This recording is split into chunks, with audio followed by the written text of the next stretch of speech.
आता न जाता चुनाव चिन्ह छाता, ये कहावत तो आपने सुनी ही होगी और इसका मतलब भी जानते ही होंगे। अरे क्या नहीं जानते? तो चलिए हम आपको जानने के साथ साथ दिखा और सुना भी देते हैं। वो जिन बिंदुओं पर बात कह रहे हैं कि भ्रष्टाचार हुआ है, अगर हमारे संज्ञान में अभी तक नहीं है, ये थोड़ा सा, अरे जितेंद्र जी एक सेकंड।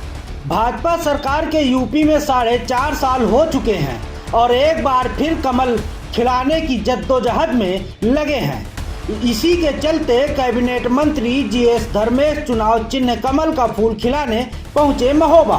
नेताजी ने उपलब्धियों की स्याही से गढ़ी 4.5 साल की डायरी निकाली और पत्रकारों के सहारे महोबा की जनता के बीच अपने चुनाव चिन्ह वाला कमल खिलाने लगे।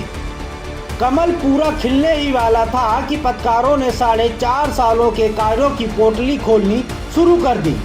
अब मंत्री जी लगे बगली झांकने। अरे ये क्या? नेताजी 4.5 साल का प्रचार पर्चा पढ़ चुनाव चिन्ह कमल का फूल खिलाने आए थे और शायद वह तो भूल ही गए थे कि वह महोबा के प्रभारी मंत्री भी हैं। फिर क्या था? पत्रकारों ने किया शुरू सवाल दागना। पत्रकारों ने भाजपा सरकार में हुए करोड़ों के घोटाले से लेकर सरकार के कागजी कार्यों की हकीकत पूछ डाली। पहले तो मंत्री जी ने जानकारी न होने का हवाला देकर बचना चाहा, पर पत्रकारों ने उनके प्रभारी मंत्री होने पर ही सवालिया निशान खड़े कर दिए। हड़बड़ाहट में मंत्री जी यहाँ तक कबूल गए कि वो तो केवल 4.5 साल के प्रचार पन्ने के कसीदे पढ़ने आए थे। पत्रकारों के बीच फंसे मंत्री जी वहां से निकलने का मौका तलाशने लगे, कहीं बगली झांकने, कहीं डायरी इधर उधर कर पत्रकारों को उलझाने की कोशिश करने लगे।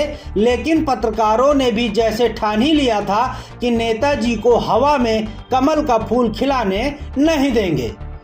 मंत्री जी की भी अब साख हलक में अटक गई थी, इसीलिए वह उठते उठते रुक गए और डायरी निकालकर पत्रकारों के सवालों को नोट करने लगे।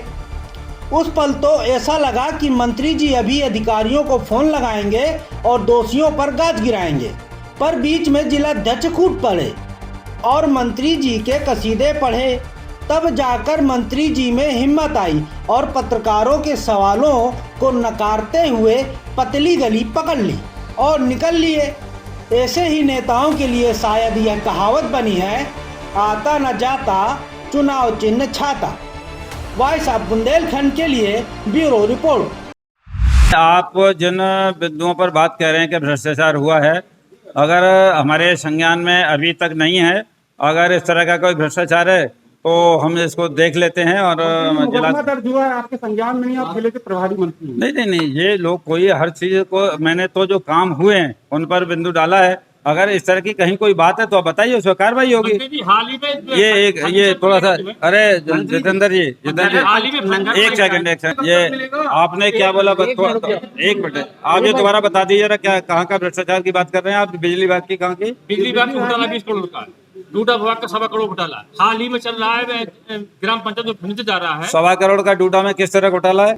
नहीं, ऐसा संभव नहीं है। 2.5 लाख का जो धनराशि मिलती है आवास के लिए, 3 उसमें चरणों में मिलती है। 1.25 करोड़ में 55 लाख की रिकवरी की गई है। अरे मंत्री जी किसी को छोड़ेंगे नहीं।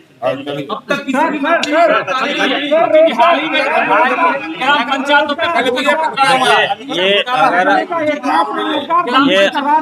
ये आप जो, अरे भाई आप जवाब भी तो देने दिए। आपने डूडा में भ्रष्टाचार की बात कही है और ये कहा है कि भाई एक व्यक्ति को डबल या किस्त मिल गई हैं। अगर ऐसा है तो मैं जांच करा लेता हूँ। मैं डीएम साहब को बोल के, ग्राम पंचायतों में जो बड़ा घोटाला चल रहा है, कोई नहीं, कोई घोटाला नहीं है। ये सब 50,000 का